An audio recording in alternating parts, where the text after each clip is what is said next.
दुर्ग में सरकारी जमीन पर अवैध कब्जों के खिलाफ प्रशासन ने सख्त रुख अपनाया है। बोरसी भाटा क्षेत्र में निगम, राजस्व और पुलिस की संयुक्त टीम ने कोर्ट के आदेश के बाद कार्रवाई करते हुए कई व्यावसायिक अतिक्रमणों को जमींदोजी करा दिया। इस कार्रवाई से जहां प्रशासन ने स्पष्ट संदेश दिया है कि सरकारी जमीन पर कब्जा बर्दाश्त नहीं होगा, वहीं विपक्ष ने इसे चुनिंदा कार्रवाई बताते हुए सवाल खड़े किए हैं। दरअसल दुर्ग के वार्ड क्रमांक 50 स्थित बोरसी भाटा में शासकीय भूमि पर लंबे समय से कब्जों का मामला चल रहा था। न्यायालयीन प्रक्रिया पूरी होने के बाद प्रशासनिक अमला, भारी पुलिस बल और जेसीबी मशीनों के साथ मौके पर पहुंचा। कार्रवाई के दौरान 4 व्यावसायिक अतिक्रमण हटाए गए और सरकारी भूमि को कब्जा मुक्त कराया गया। पूरे अभियान के दौरान सुरक्षा के कड़े इंतजाम किए गए ताकि किसी प्रकार की अप्रिय स्थिति न बने। प्रशासन के अनुसार इस क्षेत्र में कुल 35 अतिक्रमण चिन्हित है और शेष मामलों में भी कानूनी प्रक्रिया पूरी होने के बाद कार्रवाई की जाएगी। अधिकारियों का कहना है कि सरकारी संपत्ति की सुरक्षा उनकी प्राथमिक जिम्मेदारी है और अवैध कब्जों के खिलाफ अभियान लगातार जारी रहेगा। हालांकि बुलडोजर की इस कार्रवाई पर सियासत भी गर्मा गई है।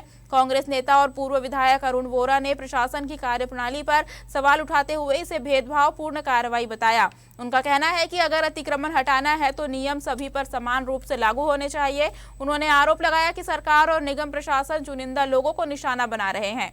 ये बहुत ही दुर्भाग्यजनक है।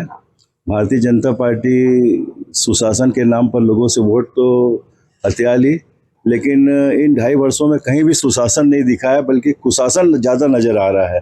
बोरसी भाटा की घटना जो घटित हुई है उसमें गरीबों के आशियाना उजाड़ने का काम किया गया, जबकि इस भीषण गर्मी में और इस गर्मी के बाद अब बरसात आने वाली, ऐसे समय में एक सरकार का नियम भी है और कि ऐसे समय में गरीबों का जो आशियाने को उजाड़ा नहीं जाना चाहिए, लेकिन ये उजाड़ा गया है लगभग 4 रात के आधी रात को, और पूरे पुलिस बल तैनात इतनी ज़्यादा संख्या में था कि वहाँ पर कोई परिंदा भी पर नहीं मार सकता।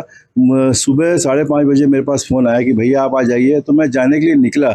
जब मैं वहाँ पहुँचा तो देखा चारों तरफ से रास्ता बंद, मैं पहुँच नहीं पाया। उसके 2 दिन बाद मैं वहाँ पहुँचा और मैंने देखा कि दुकानों को इस बेरहमी से तोड़ा गया, मकानों को तोड़ा गया। वो बेचारे रो रो के घबराए हुए, वो बोलते हैं हम ना रात में सो सकते हैं और ना दिन में हमको चैन है, कि अभी भी डर बना हुआ है। देखिए, सड़क चौड़ीकरण हो रहा है, बहुत अच्छी बात है, लेकिन जिन व्यापारियों की दुकानें टूटी है उनको सबसे पहले व्यवस्थापन करना चाहिए और व्यवस्थापन करके फिर उनका सड़क चौड़ीकरण का काम करना चाहिए। आपने जैसे बताया कि कुछ लोगों की दुकानें नहीं तोड़ी गई है, तो ये भेदभाव नहीं होना चाहिए। अगर तोड़ना है तो सबकी दुकान